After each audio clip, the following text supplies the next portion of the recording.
Good. Here we are. Wednesday, 11 o'clock is our opportunity at Qualified Tutor to showcase the work of our partners. What we love to do with partners is bring awesome resources to the awareness of the wider tutoring profession. And we do that because there's so much noise out there that we have this opportunity to curate good stuff made by good people. And having that opportunity to find out what's out there is really, really important. So when Peter and I first met, and he told me that his focus was on college and functional skills and really unlocking the door for students who haven't had an easy ride academically, I thought that was really, really important because, as we know, traditionally people think that tutoring is all about hot housing, high achievement in academics, and really helping, somebody used the phrase last week, the anxious affluent, helping those who are already doing well to do a little bit better. And that's not what Pete and Lynn are about. And it's not what Dee is about, who's here in the room. Hello, Dolly. And it's not what Qualified Tutor is about. Qualified Tutor is all about helping the educators who go to where the students are and help them from there, who see them and their needs as a holistic set of needs of somebody, of anybody who needs to make progress from whatever their starting point is. And yes, that could be a child who is in a very privileged home and is struggling, and it could equally be a child who is still banging their heads against a maths retake and can't get onto the correct apprenticeship because they just don't have the maths that will unlock that opportunity, and everything in between. So here today, Pete and Lynn will be talking with us about their functional skills resources. And I think that it's going to be a really, really informative opportunity to understand how tutors can go to those students who need to pass functional skills and help them to get what they need. And I think it's useful to have that shift in expectations at the beginning of this conversation. So at this stage, what I'm going to do is hand over to you, Lynn and Pete, and hear from you firstly, who you are, what your background is, what your offer is to tutors, and how we can get involved. Is that all right? Yeah, that's fine. Lynn, would you like to go first? Yeah. Ladies first. You know, you can go first. I'm going to Peter. Okay.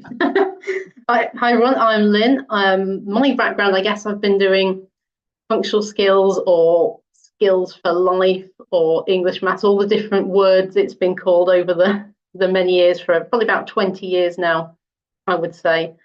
I've worked with young people in college, so people doing English and maths alongside their mainstream courses, or people just doing English and maths learning difficulties. I focus a lot on adult education as well.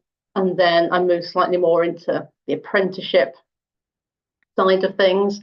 And then also the other side of my business is more corporate. So lots of business courses in workplaces, which I think helps me kind of link the skills people might need on, college courses, apprenticeships with the workplace as well.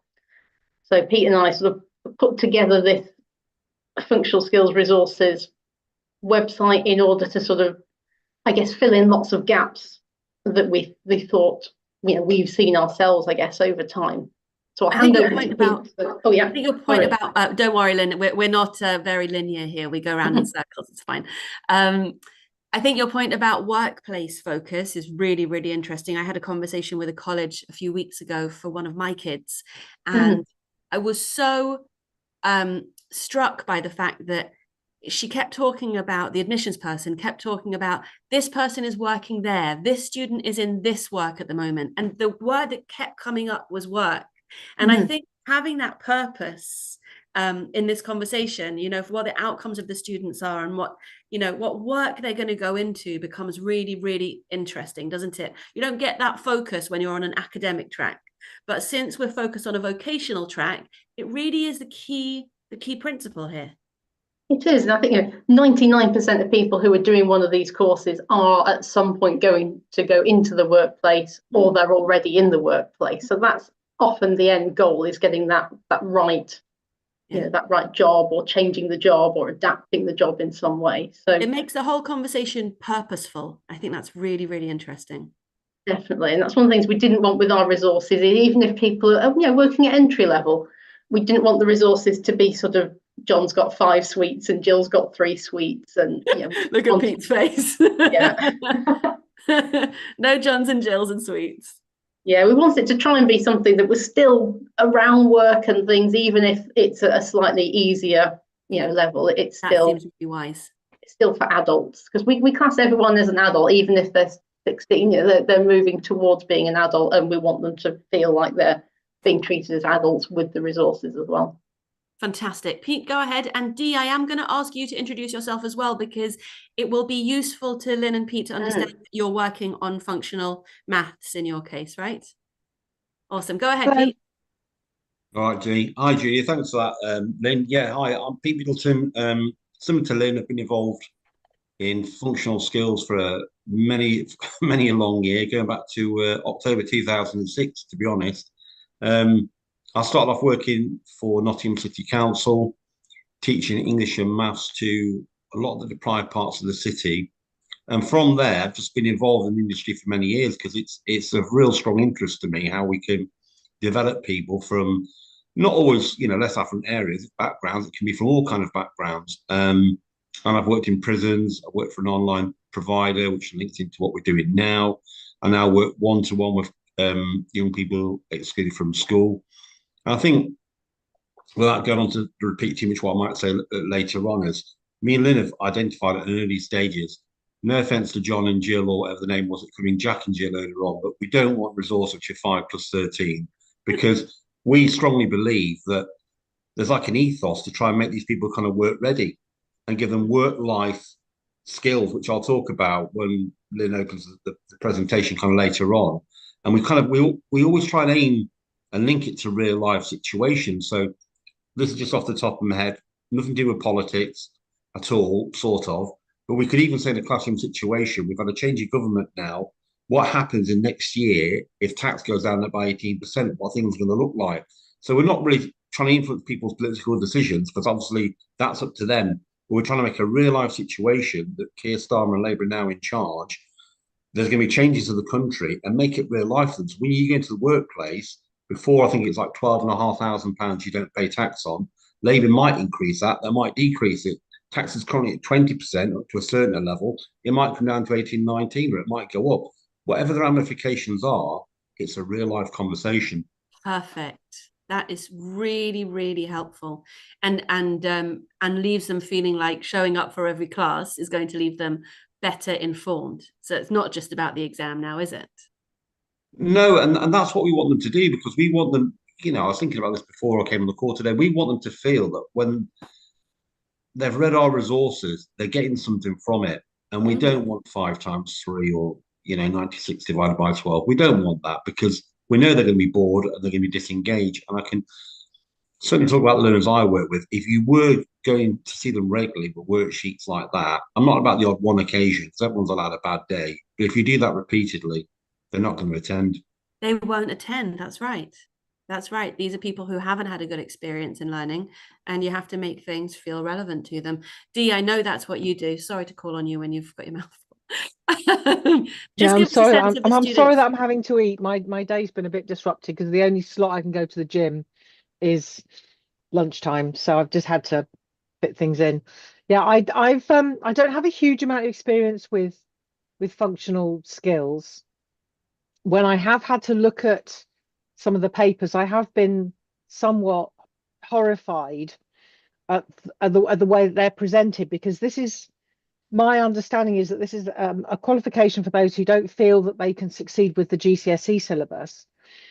So we're giving them contextualized problems, but we're then presenting them with stuff where they need to be able to focus and read. And a lot of these guys who are struggling with maths are also struggling with the reading aspect as well. So I'm going to be very interested to see your resources. And I think that there's a conversation needs to be had about the functional skills qualification and what it is it's actually trying to achieve, and the best way to actually give those who want this qualification those skills, and assess it in a way that isn't actually going to put more barriers in place than they actually need.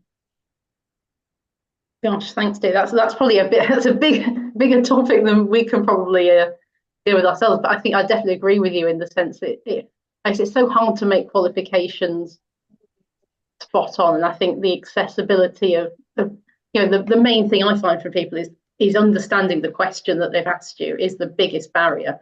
They might be able to do the maths possibly, but understanding what the question wants them to do in the first place is just so difficult. A lot of my work with students who are lower attainers is giving them the confidence to unpick a contextualized worded problem, because they're suddenly faced with all of these words, and if they can't actually make sense of the what maths they need to bring to the problem, then they're not even going to be able to pick up some marks just by chucking some appropriate method down. So there was an interesting conversation in one of the workshops at the latest Maths Conf about how accessible questions like this on the GCSE are, but I think there's issues on functional skills as well with how accessible some of this material is.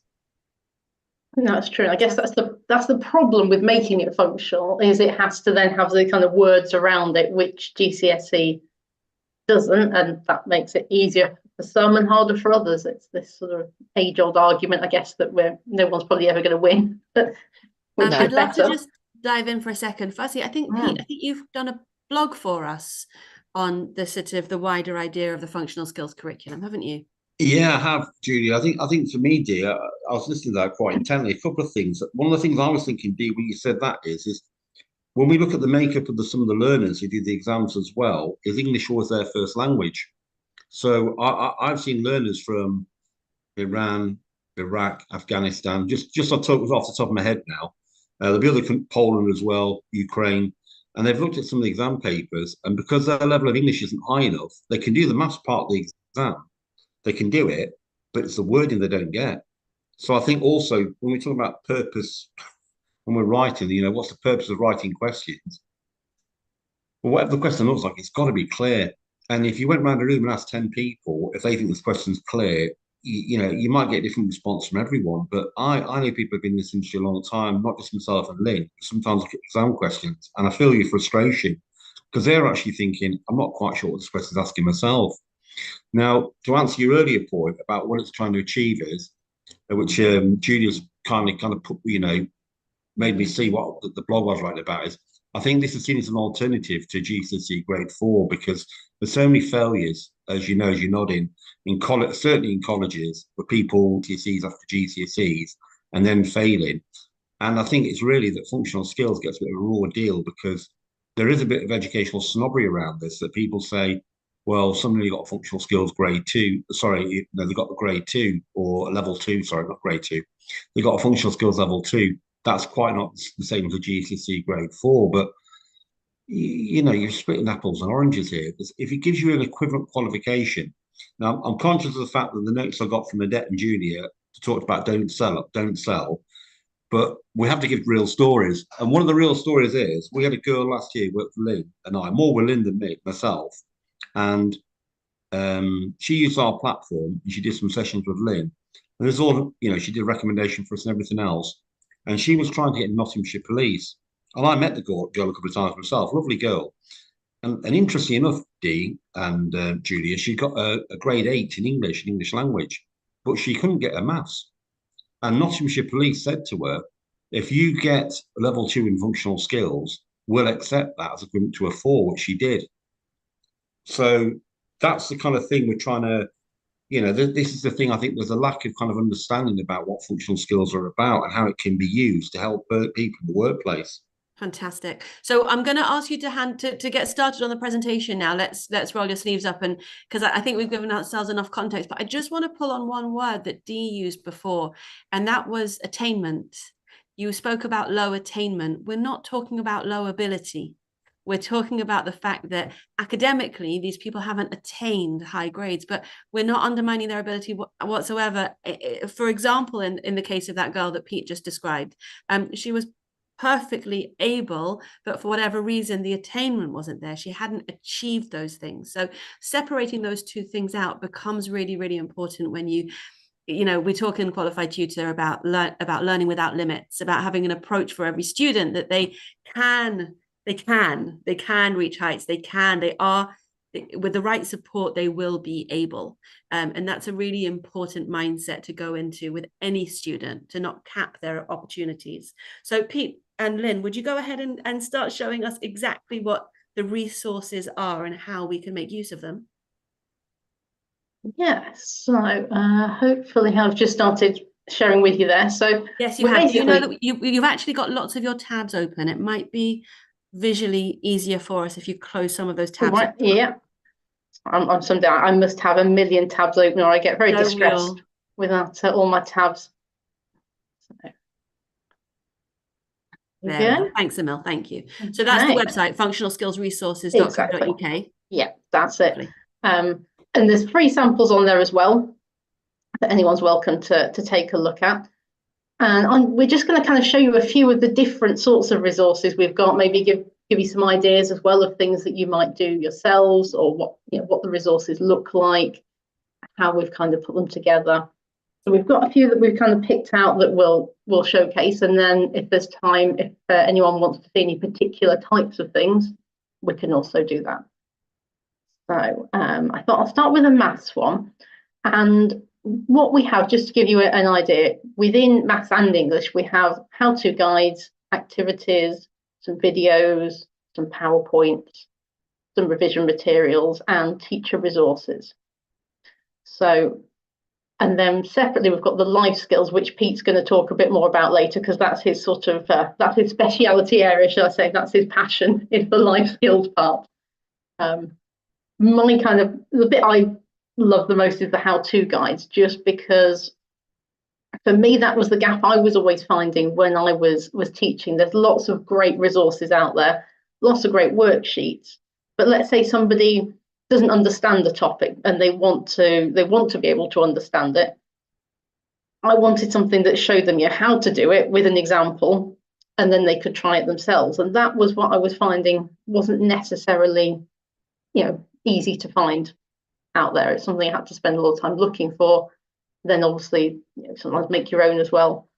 So for me, the how-to guides are kind of my passion part, in that I feel those are, the idea is that anyone could pick it up. So a student, even if they've got no tutor with them, could get a how-to guide, they could follow it themselves and hopefully learn that subject completely independently if they needed to. Obviously they can do it with a tutor as well, but the idea is that it should be accessible, and the answers, the mark scheme is also written for students to use with step-by-step. This is how you could do the question. So if they wanted to, they could use the mark scheme. It's not just for a tutor.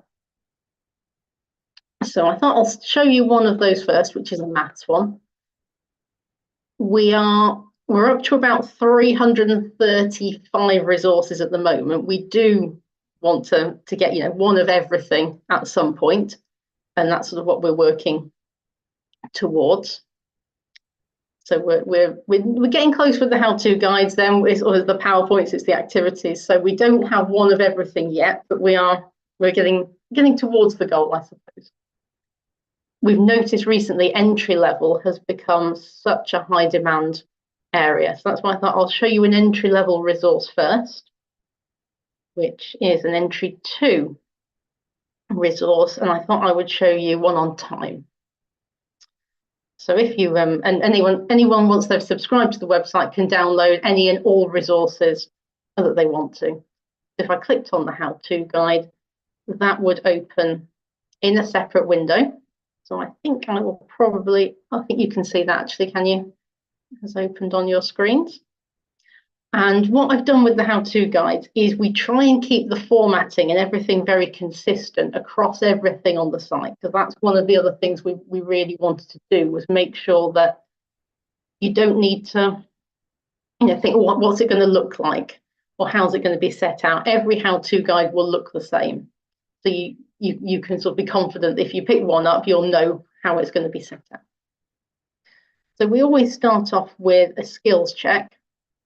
And we also like this as well as for the students' benefits, good for the tutors and people like Ofsted or other inspectors that might want to come and see what you're doing in the classroom. So this is an initial self-assessment? Yes. Lovely. And it's sort of RAG rating, isn't it? It's sort of like a red, amber, green. Fantastic. Yes. And we've actually updated these. So any new ones we've done the last couple of years, somebody suggested, rather than saying, I can't do this yet. Nice. We've changed it to. So we love the power of yet. Sort of the evolution of it. So this is one of the slightly older ones that doesn't have the yet, but the newer ones have the yet. I feel okay and I can do this. And we always suggest, it says, when you've finished it, go back and redo it. See if you can hopefully do all the skills by the end. So again, it gives the tutor an idea as well of what the person can do. We'd probably expect, to be fair, with entry level, that they would generally have a tutor with them, although they might be able to do a lot of the things independently. With entry level, as you know, people often need a bit more guidance. So for example, it gives them the explanation of what a clock will look like, the minute hand, the hour hand. So I had assumed that the how-to would be read by the tutor in advance of the session, but it looks to me like you could actually use this with the student as the teaching part. Yes, that's exactly how I would use it. So I would sit with the student and we'd have this open, or even virtually, and we'd talk through it together.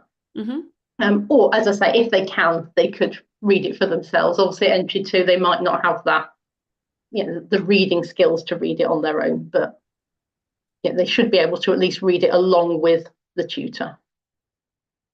So they'd look at the explanations, and then they try out a question. Same on the next one. So they draw arrows. So again, this one they could probably be left to do independently. It's fairly straightforward. They could read that and do it on their own. And then it explains the concept of what half past means, with a couple of pictures. And again, they try it out for themselves. So that's how all how-to guides go. They have an explanation, shorter explanation, obviously for entry level, an example, and then some questions to try out. And then the mark scheme will follow along with that. So it will explain, obviously, if there's any, not so much with time, but if there are explanations needed, if it's a harder question on maybe fractions, it would explain how to do the question as well. So that was the first sort of thing I wanted to show. And I guess that for me, the idea of that is really just the students having a bit more control. So they've got the explanations, they can look at them themselves. They're not relying on the tutor all the time to explain something to them. So it's really a workbook, this the how-to guide. Yeah, definitely. Dee, do you have any questions at this stage? Just an observation, really, from my experience with students, is about that self-assessment at the beginning. I'll often do this with a student when I first start working with them, and we'll go through some of the topic areas.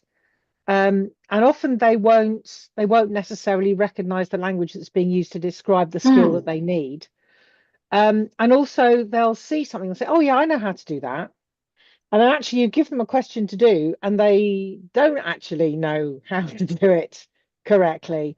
So I think it's quite an interesting exercise for students to do a self-assessment, but then give them the stuff they think they can do, to actually raise their awareness of how important it is to, if you think you can do something, you only actually know you can do it until you've actually tested yourself and confirmed that feeling. So this idea, just because you think you know something doesn't mean that you do.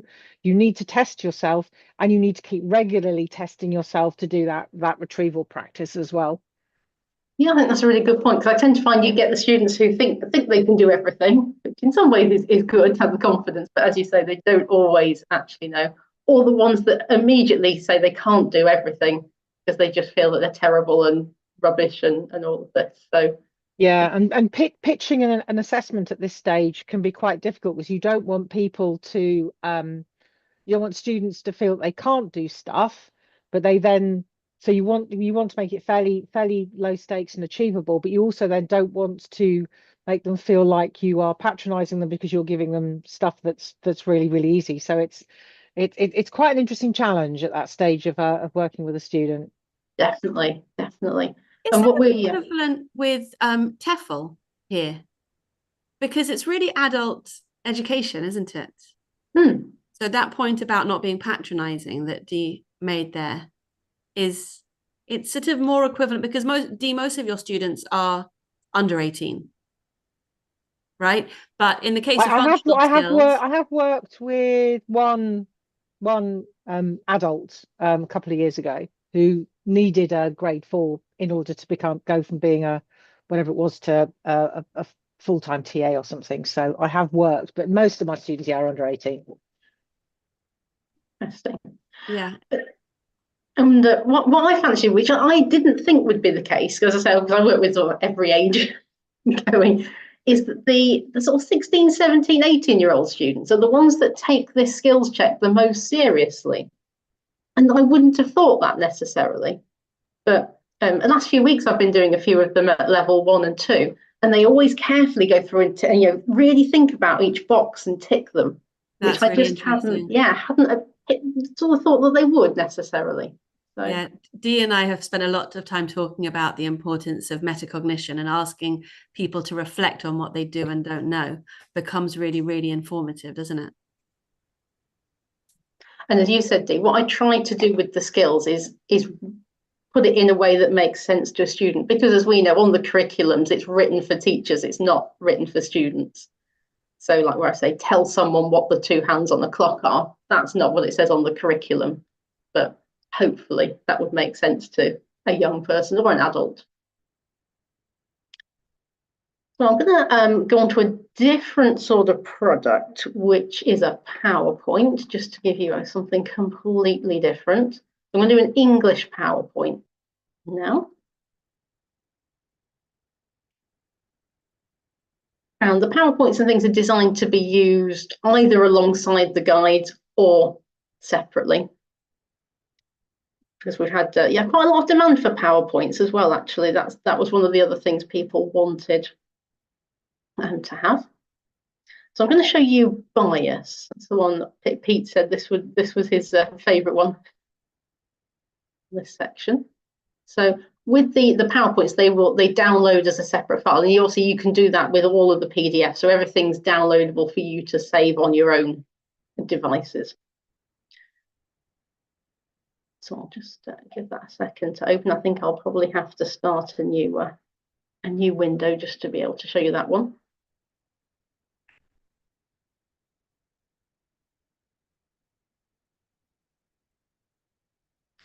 Just switch that over. I picked this one just to so you know, Dee and Julia, because I know this is the topic that comes up. It is a very popular topic at the moment, this topic. So I thought this might be of interest because it creates a whole raft of conversation, sisters. This topic bias. Go ahead.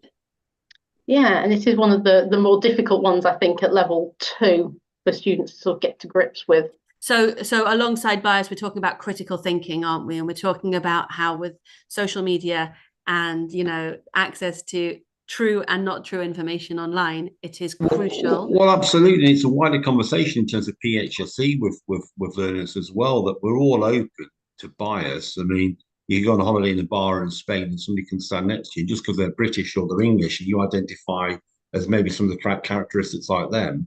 You kind of warm to that person, but you don't know that person.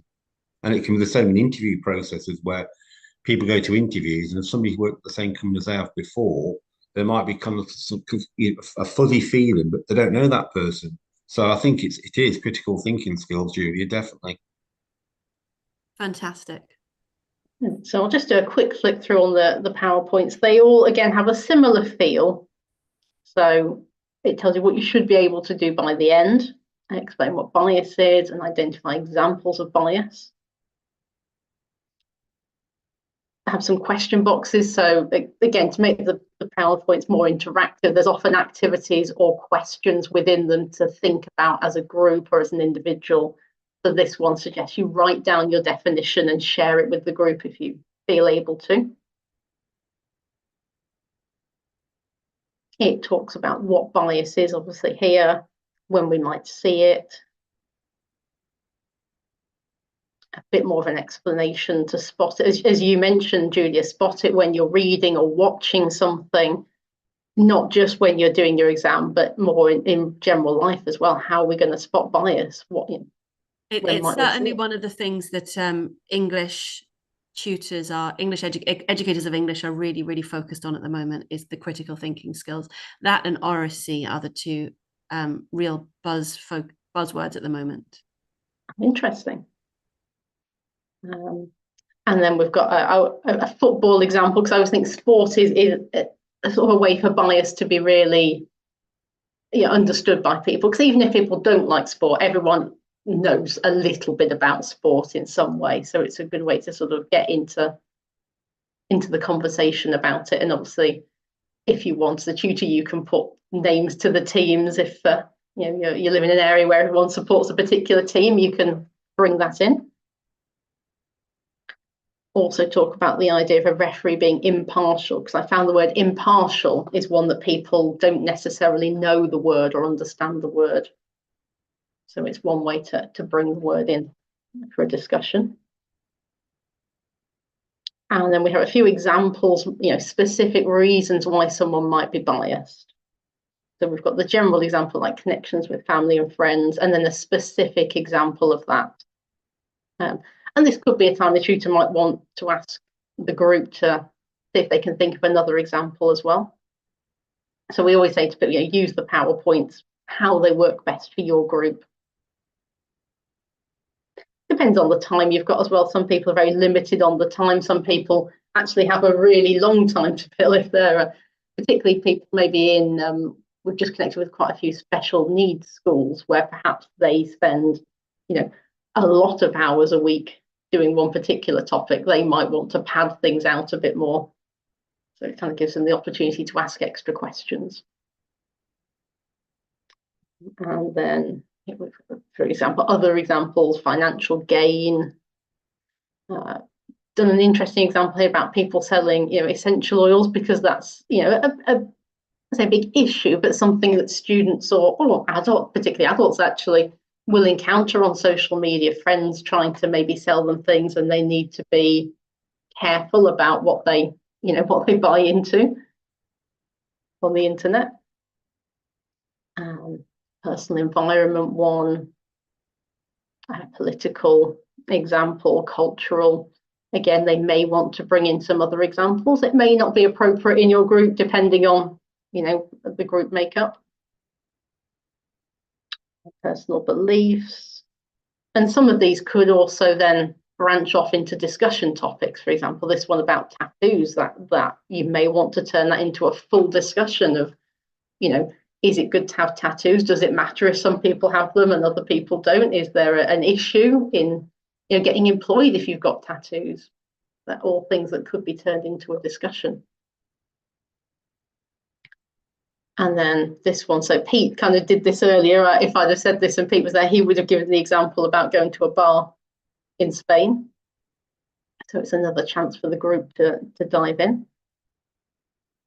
And then this just explains how we might look for bias. So looking for words with use of opinion, thinking about best, worst, descriptive words.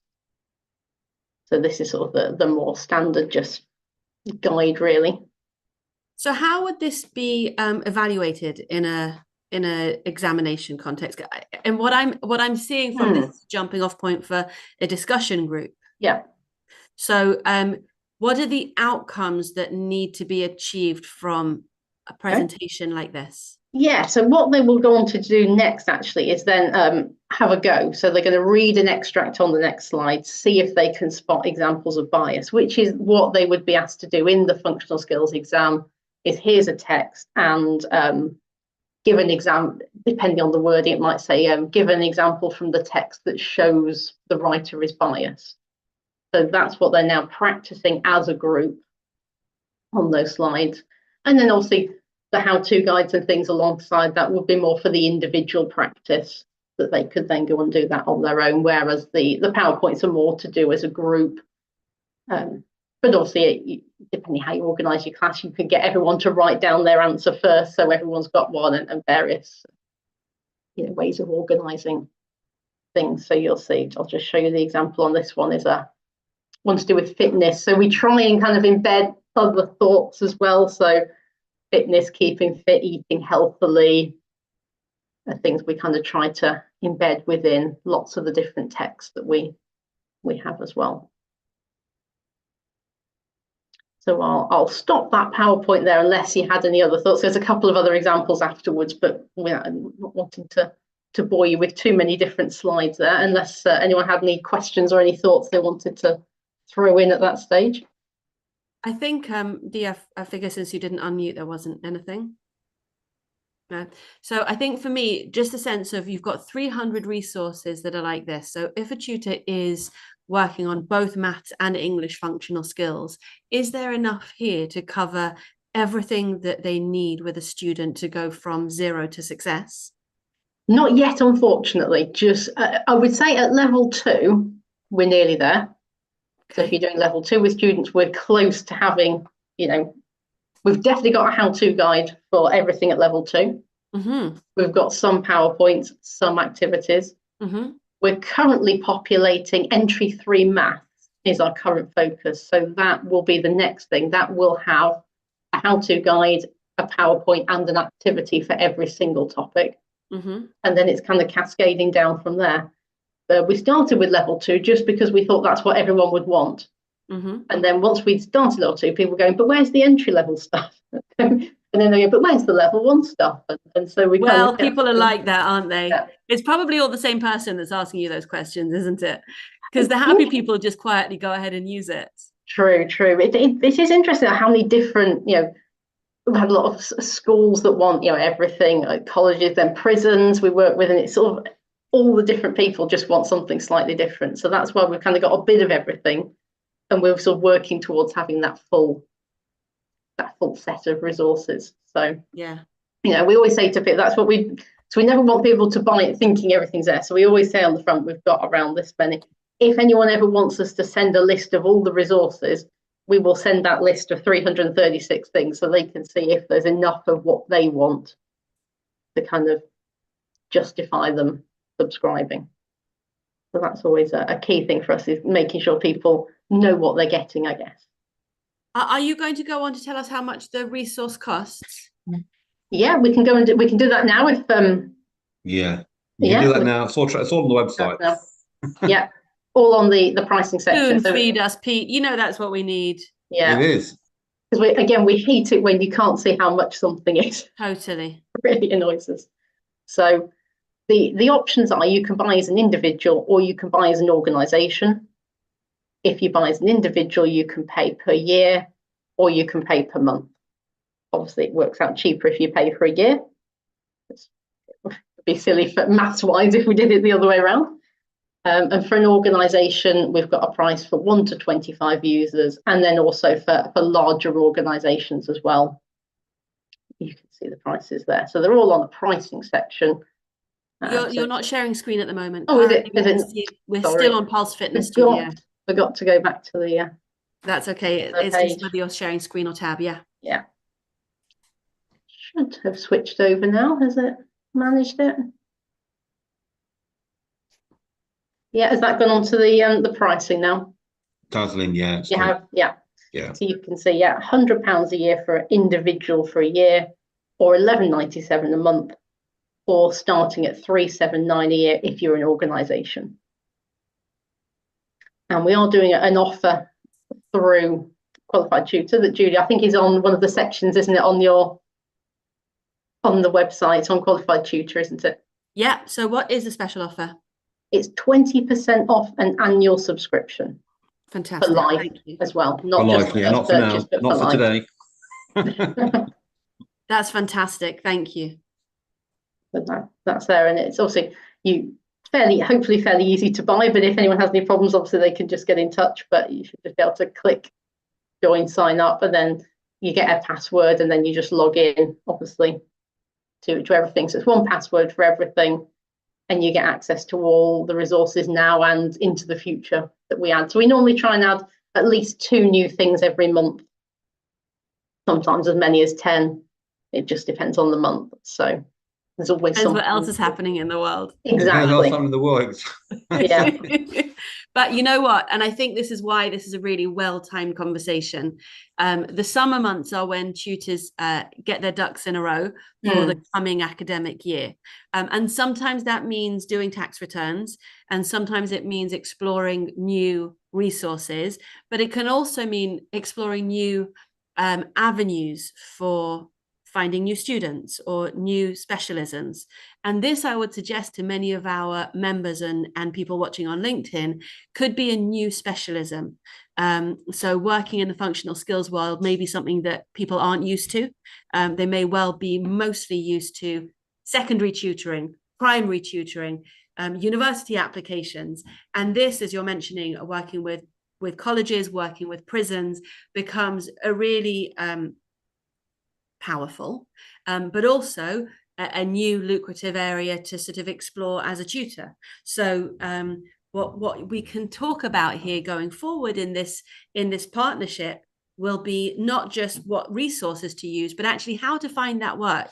If you're a tutor who is confident in maths or confident in English, could you go ahead and find students in the functional skills world? And could that be a new avenue for tutors? That's a great point, actually, because there is quite a lot of work out there for functional skills. I think there's quite a lot of demand, and obviously it's similar to schools things, but a bit different. You know, I know I've used some of our resources with GCSE students as well. You know, because a lot of the topics do cross over. So, do you go ahead? No, yeah, I was going to say that also as well. I mean, I kind of touched that earlier on. I mean, some of the resources, particularly the visual, would be really good for ESOL learners, because again, the examples I couldn't imagine going to one of the countries I mentioned earlier on and being able to speak that language immediately and know how to tell the time, because I'm thinking this is somebody who lives in this country and I know how these things work. But if I was somebody to go to Spain and tell the time in Spanish in 3 months' time, I don't think I'd be able to do it. But the visual examples could be good for ESOL learners. It's not patronizing. They're really, really great resources that can help a whole range of students. And also, there's a lot of work now with one-to-one tuition taking place, where this kind of resource, we've got so many resources on there. It depends how strong the relationship the tutor has with the learner, but they could open up the way and actually say to them, which of these resources do you think you'd like to work on?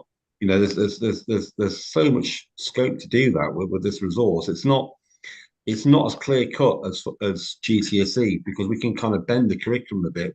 We've got a criteria sheet then, which might be worth, I don't know, I don't want to go off track here. It might be worth showing Julie D. You know, the record guys, the self-assessments of the different levels. Well, let's pause on that for a second, because I think we've got a whole nother conversation we can have here about functional skills tutoring. And I think we could book that in and actually make a plan to help tutors to explore whether they might want to go into functional skills tutoring. So with your permission, what I'd love to actually hear about now is the life skills that Pete's so passionate about, because I feel like that's going to be a really motivating place to wrap up this conversation. Would that be all right? Yeah, 100%. Fantastic. So I could be here all day, but I'll try not to be concise. I know the feeling. I'm the same with QT. Don't worry. Yes. Did you still want to look at the loans one, Pete? Yeah, I mean, we can just go through the topic slowly. So yeah. Again, I'm basing this on real life, what people are going to do in the real world. So a lot of people go to the gym, which Lynn mentioned earlier on. That one, the price rises, I wrote that at a time where, I can't remember what it was, a couple of years ago, where the prices for petrol, every time I went to the pumps, they're going up massively and people were queuing up to get cheaper deals. Premier League record, we've got a lot of people like football. You might know Pete likes football. That's why there's a few football resources in there. Me now, not anybody else. So, and holidays in Spain. Don't write about my own interest. So we'll go down. I should move on from that subject, because again, I'll be here all day. At the gym again, that's just at a different level. At the cinema, I think we have to update that, because wow, when I went to the cinema last time, the prices again just go up and up and up. Driving test, yes, very, very relevant. If you've got a 17-year-old or 18-year-old son or daughter, how much the lessons cost an hour compared to when you were 18 and 19, and they've gone up significantly. So, I thought that was quite relevant. We've done the one about South Africa. Interesting that one of our partner organisations, one of the girls who works there is actually from Cape Town, and she read through that resource and she loved it. And she said actually she thought some of the questions were quite hard. Yeah, and that one. Yeah, so happy to go to South Africa. Yeah. Slightly different on the skills check here. It tells you which skills this relates to within the curriculum. Yeah, for entry 3.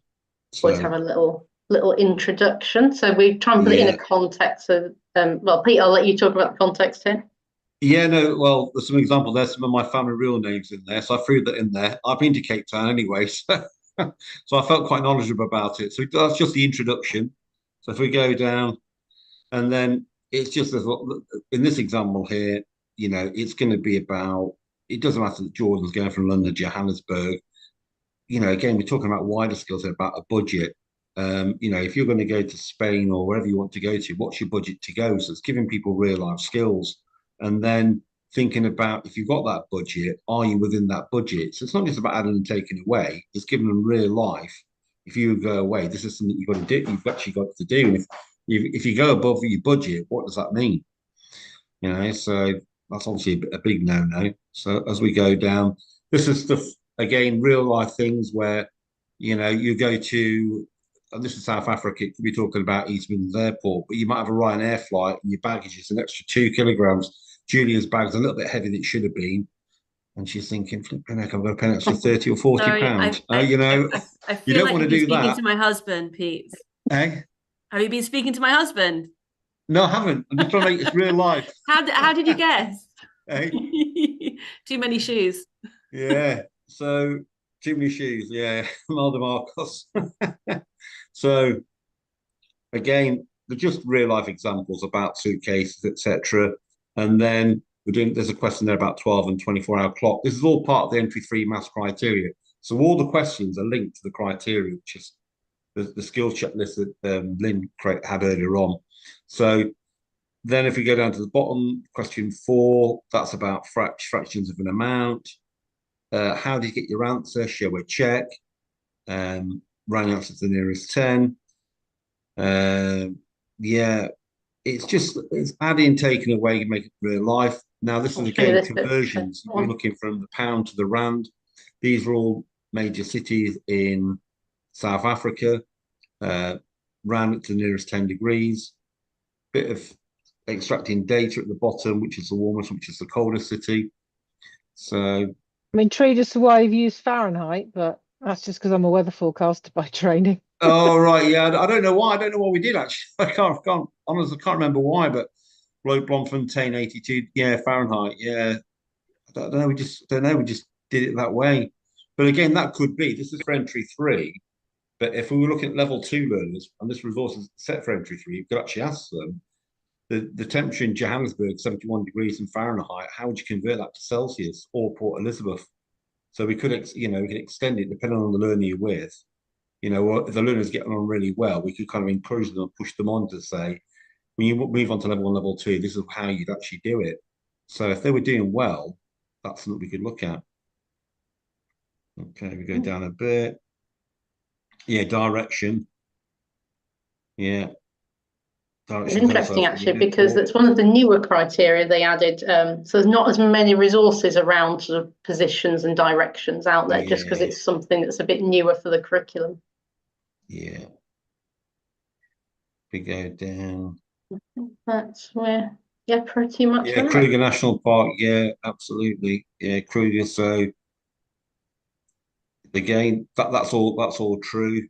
Might encourage them to go to South Africa as a goal. Whet their appetites. But right. Yes. Thank you so much for showing us what the life skills are like. And I think you're absolutely right that you need to show us just quickly what the criteria for functional skills are, what that overview is, because is that right, Lynn? You just tie back together what we're trying to do here. Yeah, I will go on to that. I'll go maths because I think might be easier under the teacher resources.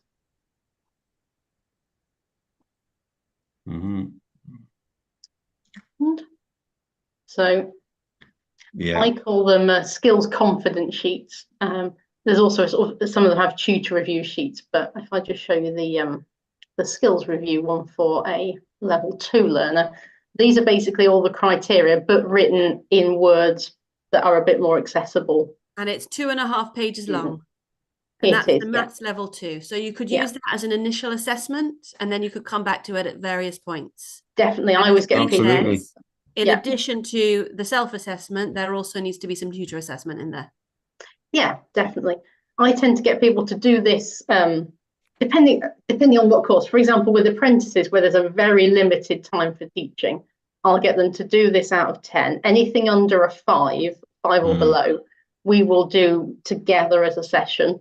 Anything above that, they'll practice on their own to see if they're confident with it or not. And then also if they're not, we can then turn it into a session. So it does make it, the differentiation quite useful. Okay, let's start wrapping up this conversation. Would you stop sharing screen, please, so that we can see each other's faces? Thank you. And Dee, do you have any insights or questions at this stage? I think. Sorry, is that Pete, for that was Dee? for Dee, not for you, Pete. No, go on, Dee, go for it. My hearing's going as well as my sight. Well, that's been really helpful.